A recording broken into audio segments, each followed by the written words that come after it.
Okay, so laying my metal flat in the anvil and starting to work on that tip, forcing it down 45 degree angle. As soon as my metal starts mushrooming, I'm bringing that back down.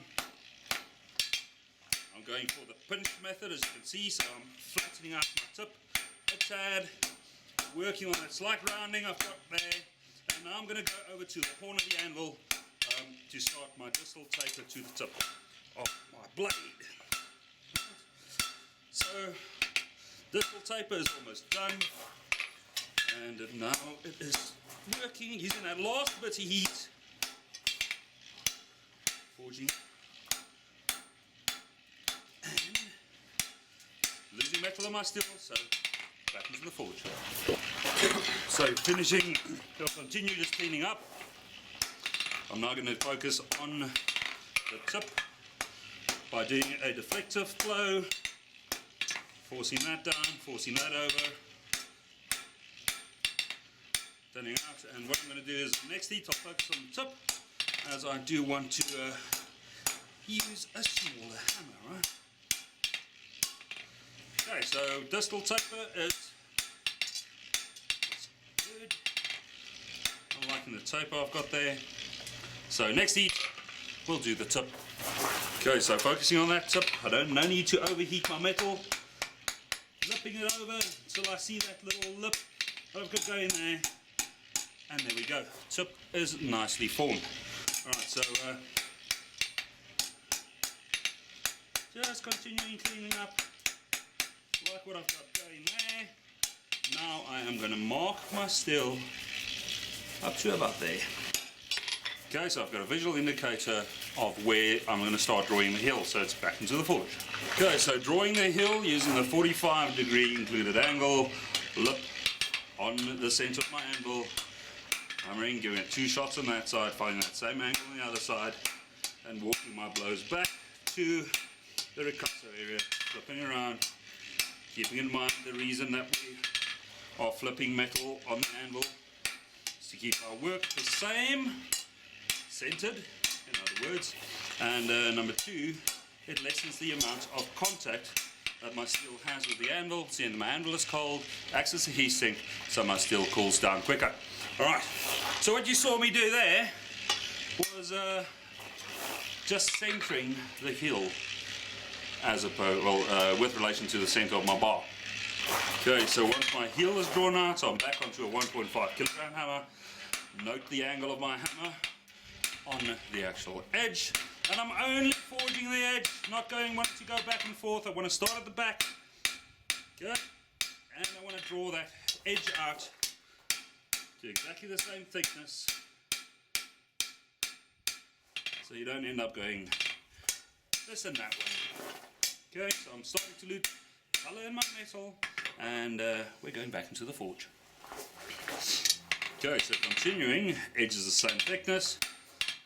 Continuing where I ended off, and letting my hammer blades fall on the edge, and then as soon as I get to the tip, obviously start forging softer, flipping my metal around. Now working on edge thickness, you'll notice that I'm choking up on the larger hammer, which is a clear indicator that I should actually go to a lighter hammer. Right, and on my next heat, I'm going to come up on that ridge line, so working in the middle of my steel. But before I start forging that, see that little dip we've got going there? This little banana, we'll sort that out first. So what we're going to do now is refer to as the anvil slap. See, get that bow out.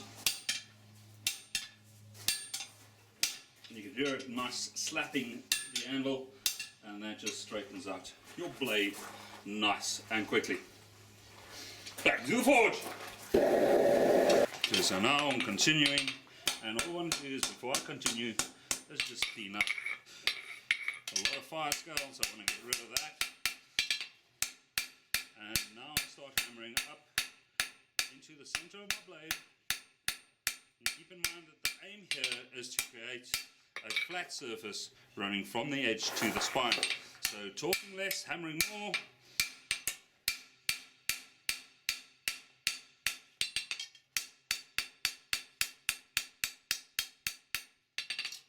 So basically what I'm doing thinning out, making sure that my hammer mark out and going to a dull red so it's back in the forge. Okay, so on this one here, that little hump I've got there, easiest way to get rid of that is to go back to the flat. When I say the flat of the spine, sorting the tip of your blade. Okay, once you've got that, then you can always bend that tip down, taking care of the deformation, and then using the rocking method.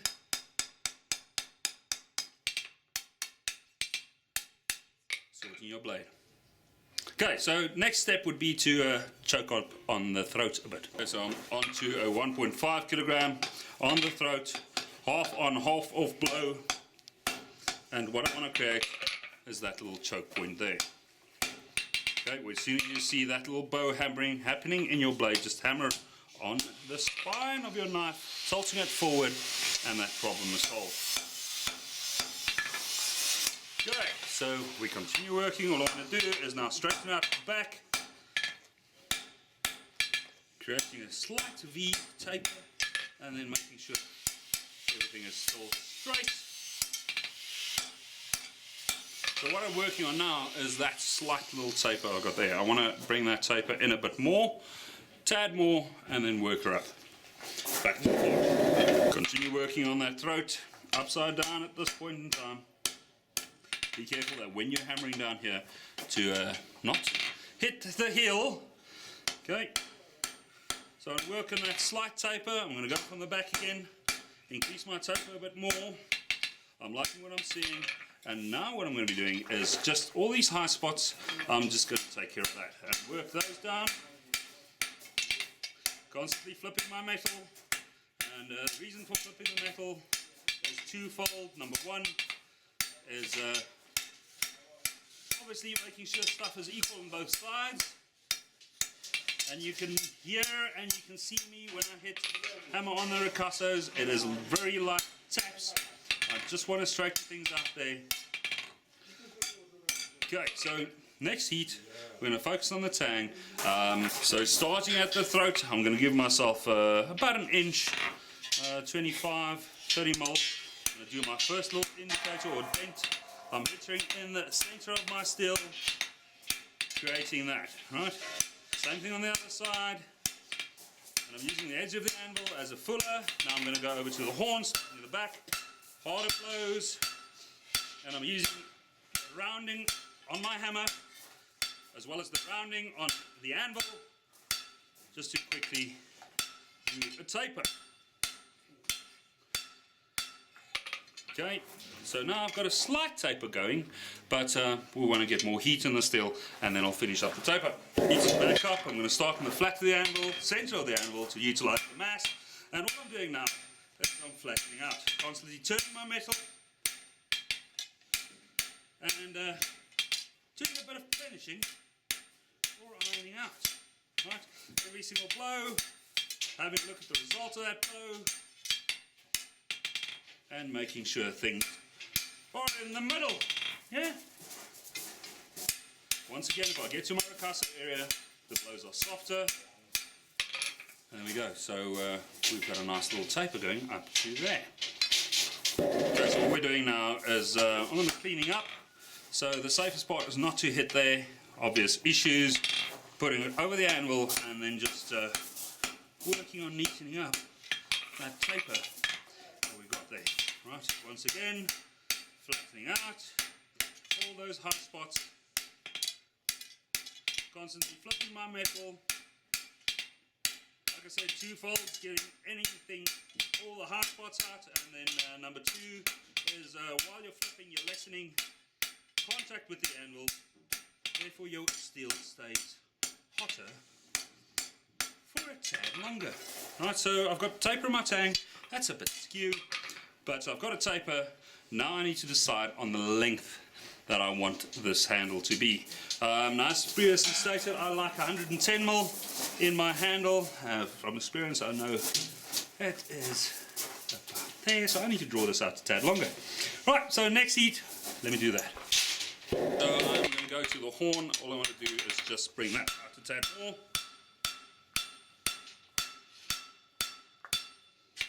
Okay, and then using the face of the anvil just to smooth things out.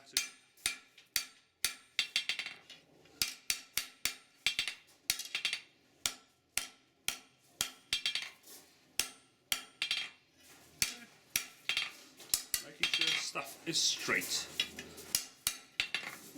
And there we go. I'm quite happy with that. So now it is a matter of double checking the length. Yeah, that's good. And now what we need to do is decide on a method of cutting this off. I think what we're going to do is I'm going to cut, I don't know, let's do that way. I think so, yes. So we'll cut that with an angle grinder and be right back. Okay, so the tang's been cut off and I got rid of the burr by grinding that off, and now she is going back into the forge so we can finish the taper, and I do want to do something there. Okay, so now that my tang is heated up, what I want to do is just level her out and make sure that she follows the taper I've got going. And then I want to start just smoothing things over a tad. Doing a bit of the rounding.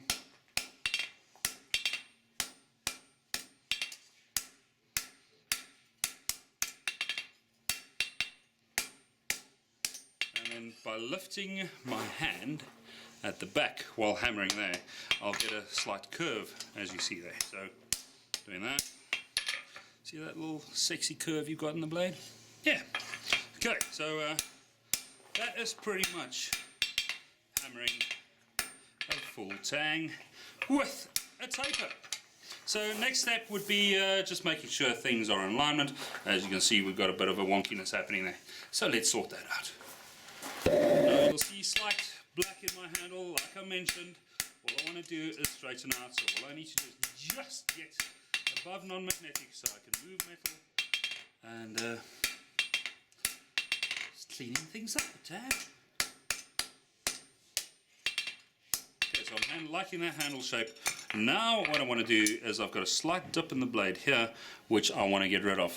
Okay, so I flip it around, grab a tang, and then go back into the... So now to get rid of that slight curve I've got there, I'm going to put my edge flat, I'm going to hit on the tip, and there we go. So on the spine, working it down, once again doing the roll, now just working on sorting out, making sure that things are in alignment, things are in the middle.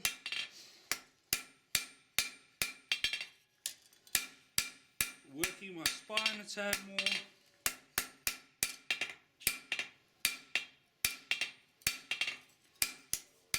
Okay, I'm losing heat in my still, so going back into the forge, and then I've got that flat tip issue again, and we'll use a small hammer and quickly sort her out. Back into the forge. So now just leaping over the edge, brushing down, and then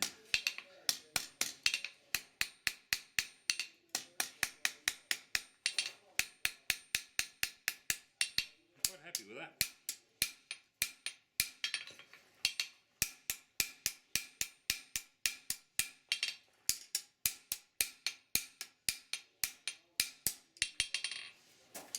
Edge is almost in the middle. Hammering on the ricasso will tilt her over. Everything seems to be in alignment, so I'm quite happy with that. And there we go. So I am really happy with that result we've got there. I see that we still have a slight dip in the spine there, so I'll show you a little trick using the hardy hole, how to curve that. So the piece of my metal I want to bend is heated up.